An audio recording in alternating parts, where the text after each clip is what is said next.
The following are true stories. May 26, 2003, Aaron Ralston was hiking.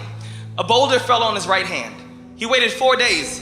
Then he amputated his own arm with a pocket knife. On New Year's Eve, a woman was bungee jumping in Zimbabwe. The cord broke. She then fell into a river and had to swim back to land in crocodile-infested waters with a broken collarbone. The most amazing part of these stories is when asked about the experience, they all smiled, shrugged, and said, "I guess things could have been worse." When your day is a museum of disappointments hanging from events that were outside of your control.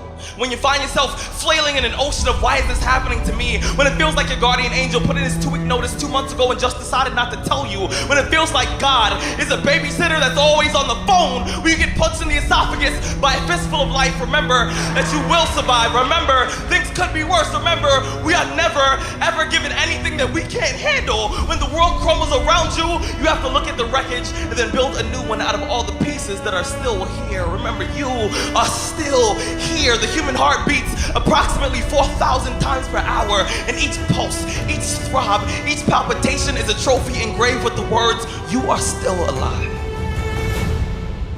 You are still alive. Act like it. I invested too much to quit. I made too many sacrifices to give up. We've come too far. We've been through too much. We've seen too much. We've had too many victories. We have seen defeat. We've looked defeat in the face and we've overcome it. We've come too far to give up now. We've come too far to be negative now. We've come too far to start overthinking now.